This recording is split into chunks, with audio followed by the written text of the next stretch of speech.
ফেলে যাওয়া ৯ লাখ টাকা ফিরিয়ে দিয়ে প্রশংসায় ভাসছেন ভ্যান চালক। মা বোন সহ পরিবারের সদস্যরা প্রতিবেশীর বাড়িতে, এই সুযোগে ঝুমির কাণ্ড। অটো ভ্যানের উপর ফেলে যাওয়া যাত্রীর ৯ লাখ টাকা ফেরত দিয়ে সততার পরিচয় দিয়েছেন ভ্যান চালক সন্দীপন। ভ্যান চালক সন্দীপন মেহেরপুর জেলার গাংনী পৌর এলাকার চৌগাছা গ্রামের খ্রিস্টান পাড়ার বাসিন্দা ও খ্রিস্টান সম্প্রদায়ের মনার ছেলে। রোববার দুপুরে গাংনী উপজেলা শহরের সবজি আড়ত ব্যবসায়ী শাহাজুল ইসলামের ফেলে যাওয়া ৯ লাখ টাকা ফেরত দেন তিনি। গাংনী বাজার কমিটির সভাপতি সালাউদ্দিন শাওন সহ স্থানীয় ব্যবসায়ীদের উপস্থিতিতে ভ্যান চালক সন্দীপন টাকার মালিক শাহাজুল ইসলামের হাতে টাকা তুলে দেন। টাকা ফেরত পেয়ে গাংনী বাজারের বিশিষ্ট সবজি আড়ত ব্যবসায়ী শাহাজুল ইসলাম জানান, সকালে গাংনী কাঁচা বাজার এলাকা থেকে সন্দীপনের পাখি ভ্যানে চড়ে আমার নিজ বাড়িতে আসি। টাকার ব্যাগটি ভ্যানের চালকের সিটের পেছনে হুকের সঙ্গে ঝুলিয়ে রেখেছিলাম। ভ্যান থেকে নেমে যাওয়ার সময় টাকার ব্যাগটি নিতে ভুলে গিয়েছিলাম। মনে মনে ভ্যান চালককে খুঁজছিলাম। এ সময় ভ্যান চালক সন্দীপন টাকার ব্যাগটি নিয়ে আমাকেও খুঁজছিলেন। পরে বাজার কমিটির সভাপতি সালাউদ্দিন শাওনের মাধ্যমে আমাকে টাকা ফিরিয়ে দেন। এদিকে ভ্যান চালক সন্দীপনের এমন সততা দেখে গাংনী বাজার কমিটির সভাপতি সালাউদ্দিন তার ফেসবুক পেজে লিখেছেন, আমি আজ সত্যি গর্বিত যে সন্দীপনের মতো মানুষের প্রতিনিধি হতে পেরে। সদ্য ঘোষিত এসএসসি পরীক্ষার ফলাফলে অকৃতকার্য হওয়ায় গলায় ফাঁস দিয়ে আত্মহত্যা করেছেন তানজিনা আক্তার ঝুমি, বয়স ১৭ নামে এক শিক্ষার্থী।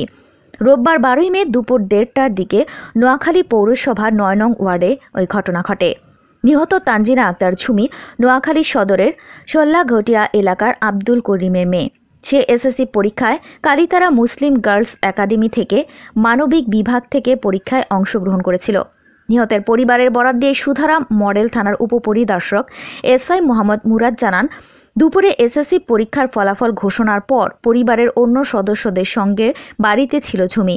ফলাফল খারাপ হওয়ায় মানসিকভাবে ভেঙে পড়েছিল সে। দুপুর ১:৩০টার দিকে তার মা বোন সহ পরিবারের সদস্যরা পার্শ্ববর্তী বাড়িতে যায়। এ সময় বাড়িতে ঝুমি একাই ছিল।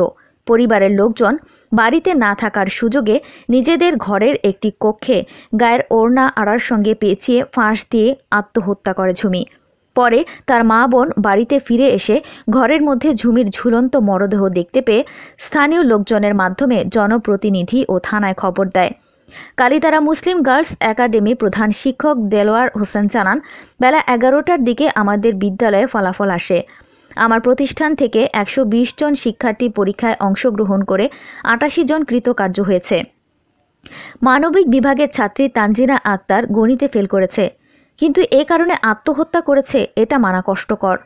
সুধারাম মডেল থানার ভারপ্রাপ্ত কর্মকর্তা ওসি মীর জাহেদুল হক রনি বিষয়টি নিশ্চিত করে বলেন, নিহতের পরিবারের পক্ষ থেকে কোনো অভিযোগ না থাকায় মরদেহ বিনা ময়না তদন্তে তাদের কাছে হস্তান্তর করা হয়েছে।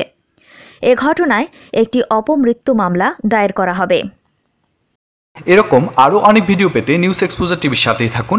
চ্যানেলটি সাবস্ক্রাইব করুন এবং সাথে বেল আইকনটি বাজিয়ে দিন।